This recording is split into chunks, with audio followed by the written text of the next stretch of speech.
20 amazing facts about South Korea, land of the most beautiful women.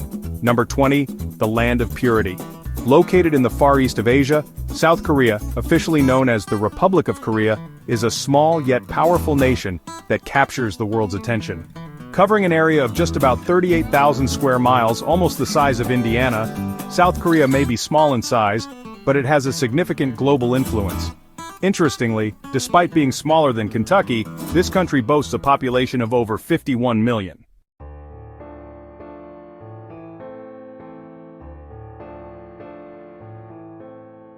Number 19, the most dangerous silence in the world.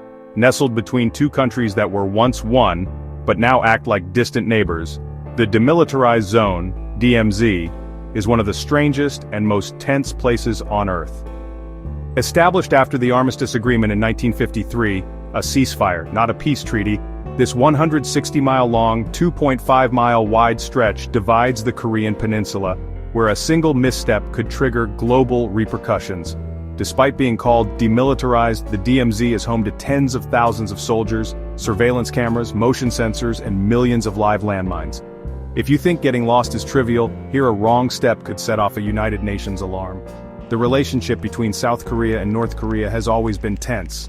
In 2010, North Korea was accused of sinking the Cheonan warship, and that same year, they shelled Yeonpyeong Island, forcing evacuations.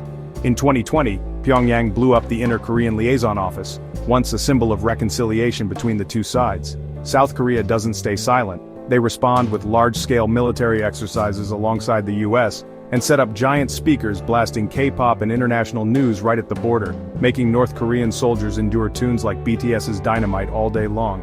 Most recently, in 2021 and 2024, North Korea launched a series of ballistic missiles. Clearly, after more than 70 years of division, the tension between the two Koreas shows no signs of easing. Not only does South Korea have disputes with North Korea, but it is also engaged in territorial disputes with Japan over the Dokdo and Leoncourt rocks. If you want to know more about this dispute, comment below, and we will share more information with you.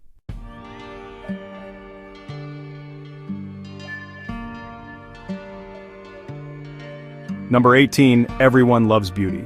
Just a few steps on the streets of Seoul, and you'll see aesthetic clinics popping up as frequently as Starbucks in New York, even more so.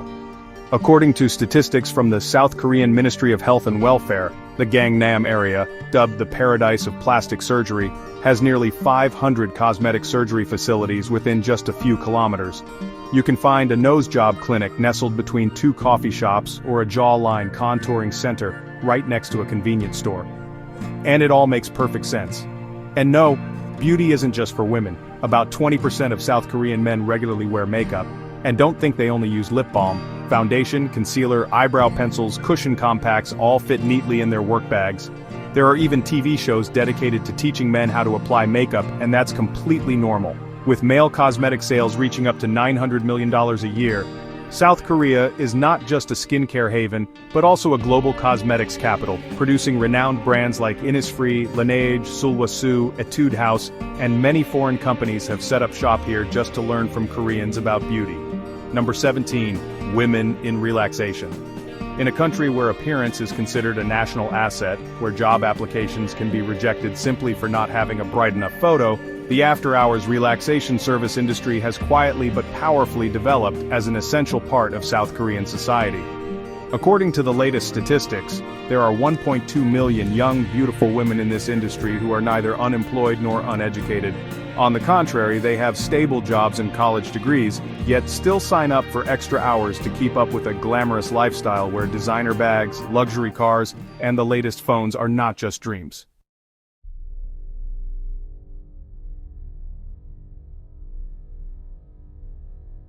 Some reports estimate that the average income in this sector can reach up to $200,000 a year, enough to buy more than one Chanel bag. In 2016, this service industry generated about $2.4 billion annually, equivalent to 4.1% of the national GDP, higher than the combined revenues of the film, book, and gaming industries. According to data from HavocsCope, South Koreans spend an average of $165 per person on special services, ranking just behind Spain and Switzerland. The Korean Institute of Criminology even reported that 49% of South Korean men aged 20 to 64 have used these services, with around 358,000 transactions occurring daily. It's not an exaggeration to say that if you're out for an evening stroll in Seoul, 1 in 2 men you meet might be a VIP customer of this special industry.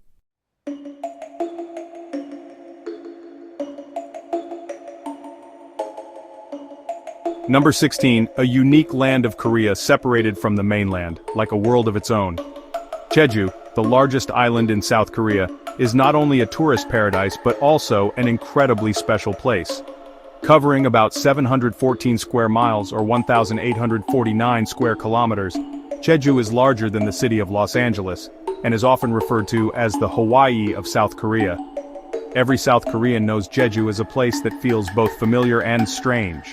Familiar because it lies within national borders, but strange because its local dialect, Jeju-yo, is so different that even people from Seoul feel like they're watching a movie without subtitles.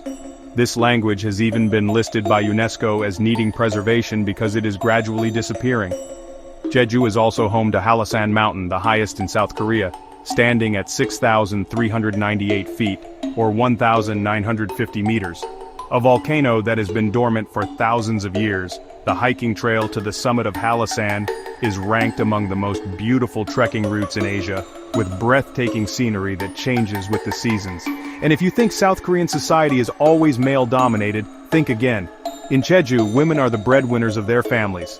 The Hanyo divers can dive up to 65 feet, nearly 20 meters, in just 2 minutes with only one breath. No oxygen tanks, no modern technology. They harvest seaweed, abalone, and shells, passing down this technique through generations.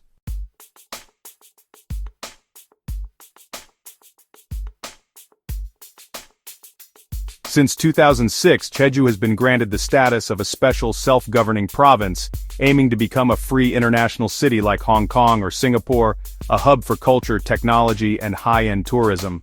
Number 15, South Korean women and the 4B lifestyle. In a society that once viewed marriage as the pinnacle of a woman's achievement, more and more South Korean women are quietly withdrawing from that game. They are embracing the 4B lifestyle, or 4-No tribe, saying no to dating, no to marriage, no to childbirth, and no to compromise. It sounds like a slogan from a feminist sci-fi movie, but in reality, it's a very practical choice for many modern young South Korean women. According to the Korean Statistical Office, in 2023, the birth rate dropped to just 0.72 children per woman, the lowest in the world. Moreover, according to the Korea Development Institute, nearly 70% of women in their 20s and 30s have no intention of getting married in the next 5 to 10 years. Even dating is seen as a hassle. On YouTube, channels like Solo Diaries or 4B Sisters document independent lives without boyfriends, from dining alone, traveling solo, to binge-watching Netflix without fighting over the remote. This significant shift has led the SCMP to describe South Korea as witnessing a marriage crisis, with about 700,000 to 800,000 South Korean men born in the mid-1980s at risk of never finding a wife domestically.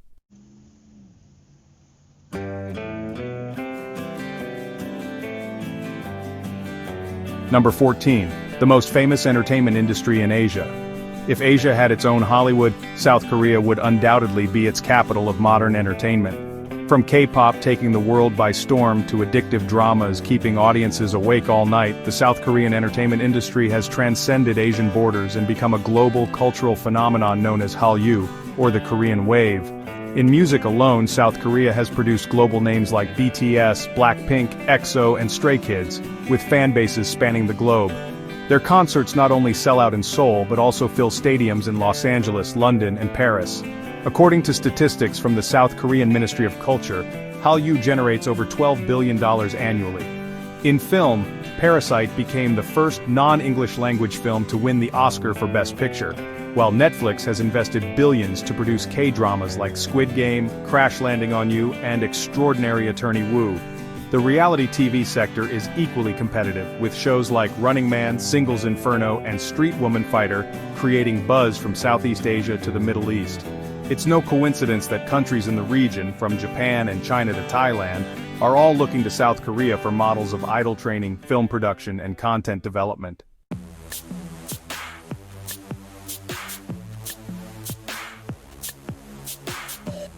Number 13, Mud Bath Festival. If you thought traveling to South Korea was all about ancient palaces, K-pop, and kimchi, then you should try visiting the Boryeong Mud Festival, where you are encouraged to roll in the mud as much as possible.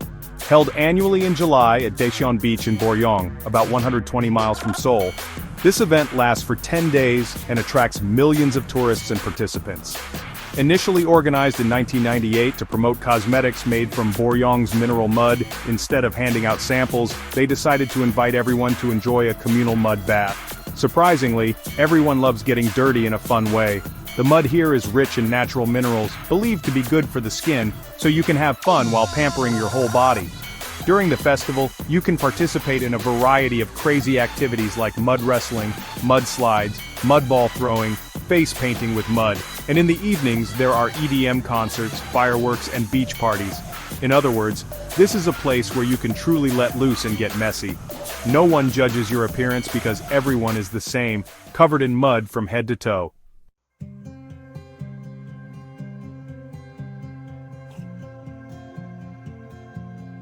Number 12, robots everywhere. Have you ever imagined a world where robots brew coffee, deliver packages, teach classes, and greet you at restaurants? Well, congratulations! South Korea has made that a reality. Right at Incheon Airport, one of the most modern airports in Asia, you'll encounter multilingual guide robots that can roll around to find lost passengers, even bowing more politely than real people. In cafes in Seoul, robot baristas brew coffee with absolute precision, never mismeasuring coffee or spilling milk. And in restaurants, there are serving robots, tray-clearing robots, and even robots that grill meat at your table. In hospitals, surgical robots and sterilization robots work quietly, but effectively. In schools, some rural classrooms have experimented with teacher robots capable of teaching English with an American accent, tirelessly, and without taking breaks. According to the South Korean Ministry of Trade, Industry and Energy, the country invests over $1.3 billion annually in the robotics industry, ranking in the top 3 globally for industrial robot density, with over 900 robots per 10,000 workers, far exceeding the global average.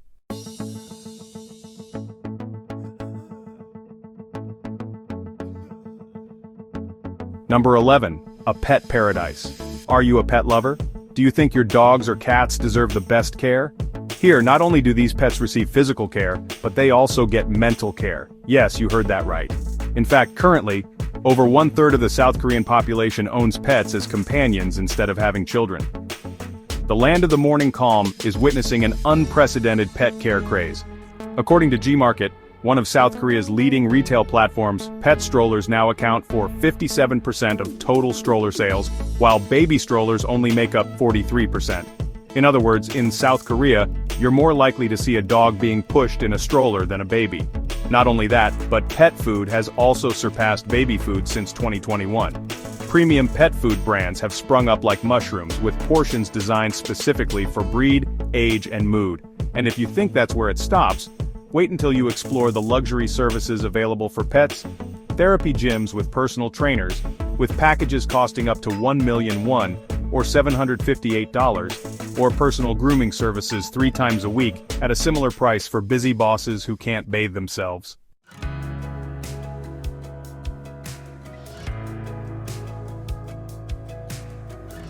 Number 10. A paradise for couples. Yes, you heard that right. Although South Korea is experiencing a significant decline in marriage rates, it is still considered a paradise for couples, a place where love is celebrated through unique monthly holidays. It all starts on February 14th, Valentine's Day, when South Korean women take the initiative to gift men. Yes, ladies make the first move. A month later, on March 14th, White Day, it's the men's turn to reciprocate with chocolates, flowers, stuffed animals, or something expensive to show their sincerity. And if you don't receive anything on either of those days except a message from your bank, congratulations, you are officially invited to Black Day, April 14th, where singles gather to eat black bean noodles, jjajangmyeon. But don't think South Korea stops at just those 3 days. Here, every 14th of the month is a different love holiday, ranging from sweet to slightly over the top, but very much welcome. May is Rose Day and Yellow Day, when couples wear yellow like the sun and exchange deep red roses. June is Kiss Day, encouraging couples to act rather than just say I love you. In July there's Silver Day, when couples exchange silver rings to mark their territory. September is photo day, a time for couples to head to professional studios for cute pictures. And in December, how could we forget Hug Day? Because what's better than a warm hug in the cold winter of Seoul?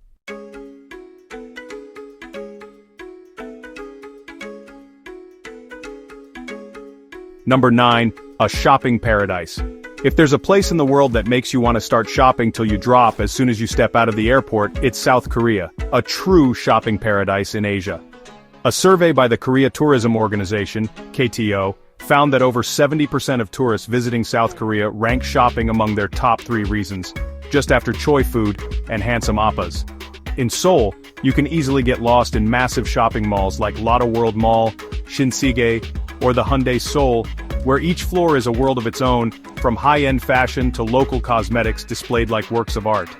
But if you think only malls are appealing, think again. In South Korea, shopping areas can also be found underground in subway stations like Gangnam and Express Bus Terminal, with hundreds of stores selling affordable fashion. Particularly, the Myeongdong area, a mecca for cosmetic shopping, is always bustling with international tourists. It's where you can easily carry home dozens of skincare bags in just 10 minutes at prices 40% cheaper than buying abroad. Renowned brands like Innisfree, Laneige, 3CE, and Sulwhasoo always come with countless gifts, to the point where some joke that in South Korea if you buy one lipstick, you might get a mini suitcase as a gift. Additionally, South Korea hosts major sales events like the Korea Grand Sale or Brand Week, times when shopping is elevated to a national sport.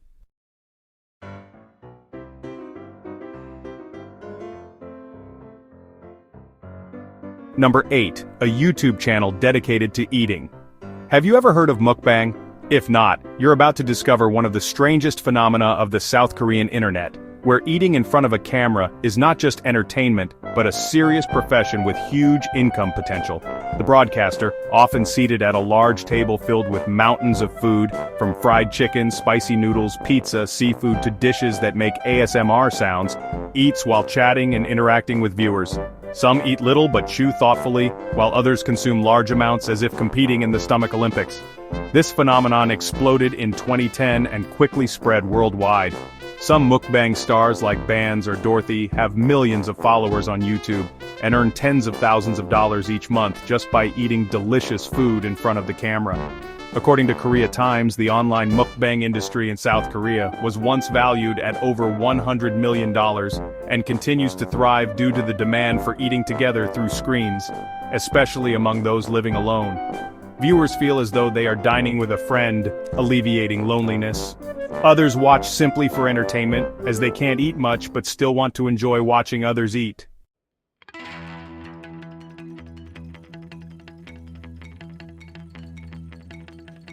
Number 7, personality reflected through blood type. What's your blood type? In South Korea, this question isn't just for hospitals. It's also used to guess what kind of person you are, whether you're lovable, compatible for dating, or even whether you should work together or keep your distance. Just like Westerners are fascinated by astrology, South Koreans are crazy about blood types. From movies and TV shows to dating, blood type has become a popular personality decoder. Type A individuals are often labeled as serious, principled, and somewhat conservative. Type B people are energetic and creative but can also be unpredictable and sometimes a bit erratic. Type O is favored for being outgoing, confident, and good at communication. While Type AB, the rare blood type, is often seen as quirky, difficult to understand, but attractive for its uniqueness. According to various surveys in South Korea, nearly 100% of the population knows their blood type, and about 4 in 10 young people consider blood type when choosing a partner. Even dating shows like Heart Signal always list participants' blood types alongside their names, ages, and occupations as a destiny hint.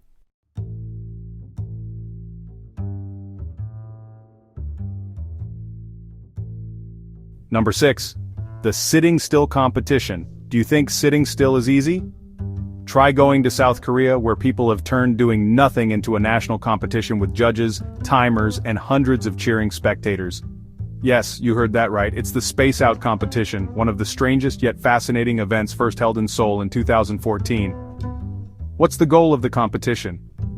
Very simple. Sit still for 90 minutes without talking, smiling, yawning, sleeping, or looking at your phone. Just exist.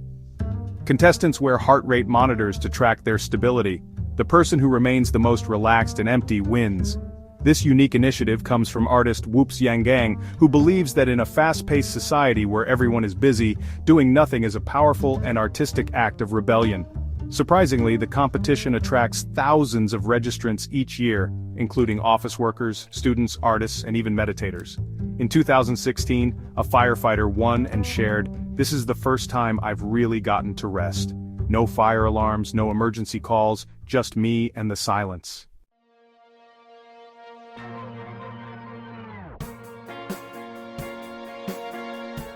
Number 5, the sleeping competition. If you find the sitting still competition too exhausting because you have to sit up straight for 90 minutes, then welcome to a new level, the sleeping competition. Yes, you read that right. South Korea has an official competition dedicated to sleeping, where people compete to see who has the best dreams. In a society known for its heavy workload, and a culture of working until exhaustion, where adults average only about 6 hours of sleep per day, lower than most OECD countries, sleeping has suddenly become a luxury privilege. Thus, the sleep competition was born as a symbolic antidote to burnout. Contestants are placed in a quiet environment with soft lighting, relaxing meditation music, no phones, no deadlines, and no bosses calling. Just you and sleep. Throughout the competition, heart rates and brain relaxation levels are monitored, and the winner is the one who sleeps deeply, steadily, and with the least disruption. It sounds simple, but in reality it's not as easy as lying on your sofa at home. Some people struggle to sleep well due to the pressure to perform well in sleep. Others sleep so soundly that they snore loudly, causing the judges to be both amused and deduct points for disturbing the peace of the communal sleep.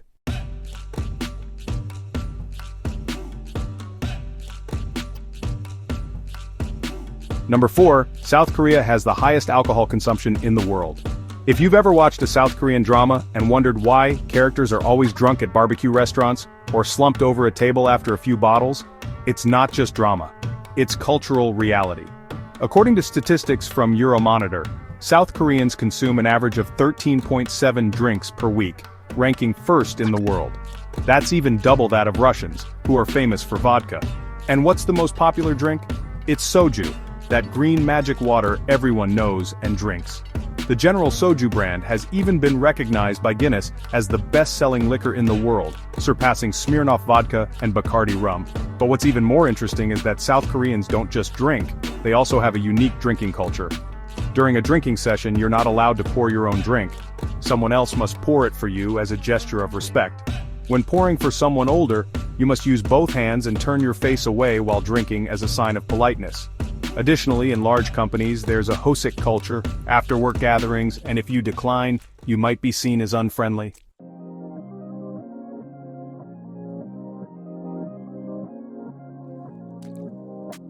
Number 3, avoid the number 4 for good luck. If you've ever entered a building in South Korea and wondered why the elevator skips from the 3rd to the 5th floor, don't assume it's a technical error. It's because the number 4 is avoided, just like how Westerners avoid the number 13. The reason? Because the word for 4 in Korean, sa, sounds similar to the word for misfortune. As a result, in many buildings, instead of labeling the 4th floor, they will write F, standing for 4 or funeral. Some apartments, hotels, or hospitals even completely eliminate the number 4 from their numbering systems just to keep things comfortable. If you happen to find an apartment with the number 404, sorry, its selling price is usually lower than average, as many South Koreans believe that living in a space associated with bad luck can affect health, career, love life, basically everything that matters.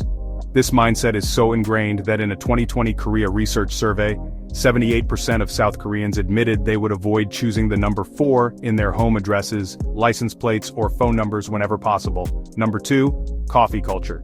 Can you believe there's a country where people drink coffee instead of water?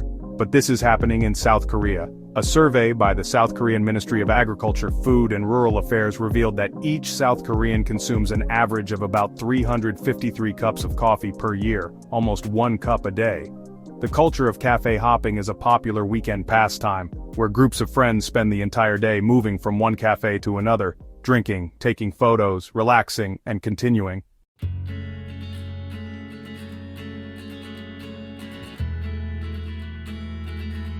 Seoul currently has over 25,000 cafes, meaning there's at least one spot on every corner for you to rest and take pictures. From robot-served cafes to cat cafes, dog cafes, doll cafes, indoor beach cafes, and even cafes designed like restrooms, they all exist and are bustling with customers. South Korea has also birthed strange yet charming coffee varieties like Dalgona coffee, which became a global sensation during the pandemic, snow cream coffee, salted egg coffee, and fragrant rose coffee. Number 1. Cost of living in Korea. The cost of living in South Korea can be relatively high, especially in major cities like Seoul. However, compared to expensive US cities like New York or San Francisco, costs in Korea are somewhat more manageable. A small studio apartment in central Seoul typically rents for between $700 and $1,000 per month, while suburban areas or smaller cities like Busan or Daegu might only cost about $400 to $700. When it comes to dining, if you eat at casual restaurants or cafeterias, a meal can cost as little as $5 to $8.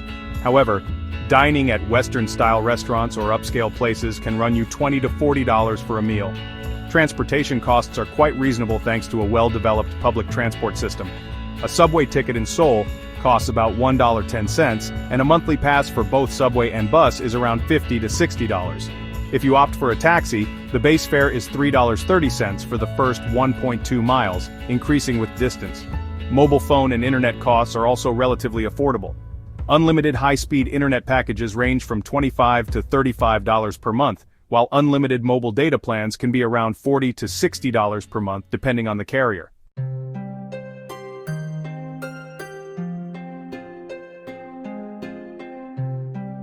In summary, a single person living in South Korea can expect to spend between $1,200 and $1,800 each month. With these costs, do you think South Korea is a place you could visit or settle down in? If so, comment 1. If not, comment 0. Thank you for your feedback. If you're genuinely interested in visiting and want to know more about visas and requirements to come to Korea, comment 7, and we'll share that information with you. We've just explored the beautiful land of Korea together. Thank you for watching today's travel documentary until the end. We hope you'll continue to join us on our next journeys to discover the wonders of the world.